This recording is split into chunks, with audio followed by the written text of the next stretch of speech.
7 years after I disappeared, my sister found my name on the organ donor registry. She stood in the transplant center, staring at the paperwork in the nurse's hands. Her brows knit as she looked at the photo attached to the file, along with the name I used to go by. "Where is he?" she asked. "He's in hospice on the 12th floor," the nurse answered quietly. "Today is the last day he'll still be conscious. The surgery is scheduled for tomorrow morning." Her expression turned cold as she headed upstairs. The moment she pushed open the door, she saw me sitting on the bed, writing my final letter, Landon. I looked up at her and smiled faintly. "You must have the wrong person, Ms. Bennett. My name is Jay Mercer, not Landon Bennett." She stepped toward the bed, her tone rigid. "Come home, apologize to Mason, and I'll hire the best specialist in the country for you. That won't be necessary." I didn't even look up again as I signed the last line of the organ donation papers. I didn't do anything wrong. I'm not apologizing to anyone. After a long silence, Sherry Bennett let out a cold laugh. "You really haven't changed. 7 years later, and you're still pretending to be innocent." Her eyes narrowed, scanning me. "You're sick? What kind of illness needs surgery?" I smiled faintly. "Stage 4, glioblastoma, brain cancer." I glanced at the donation papers beside me. I figured my organs would do more good saving people than rotting underground. Something flickered across Sherry's face, but it vanished instantly, replaced by that same icy look. "Cut the act. Do you think playing pathetic is going to make me feel sorry for you?" Her gaze swept over the small hospice room, taking in the peeling walls, the worn folding chair, and the dying flowers by the window. "So life didn't work out after you left home? If you hadn't done those disgusting things back then, maybe you wouldn't have ended up like this." I lowered my eyes to my hands, now so thin, every bone showed clearly beneath the skin. I said nothing. "Landon." She said my old name softer this time, her voice cracking. "Are you really that sick?" I looked at her without blinking. "Why do you care, Ms. Bennett?" "Because I'm your sister." "No." My voice stayed calm. "Your brother died 7 years ago." Her face went pale with anger. "You really hate me that much? After everything that happened?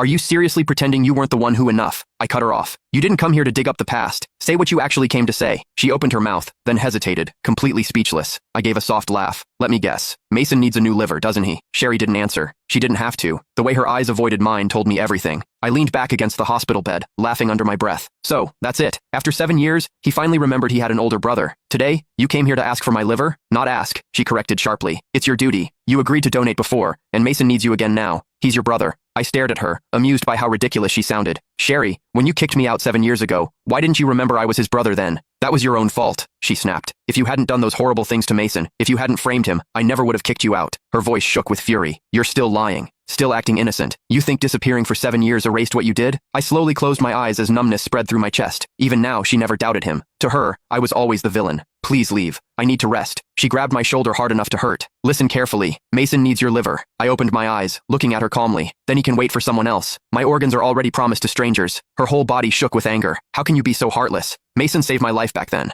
Without him, the Bennett family wouldn't even exist today, and you're nothing but an ungrateful parasite." I didn't answer, only turning my head toward the window. "Landon, let me make this clear," she said coldly as she released me. "If you refuse to save Mason, I won't let you have peace. I'll use every connection and every penny the Bennett family has to keep you alive. You'll spend the rest of your life wishing you were dead." I listened to her threats without feeling anything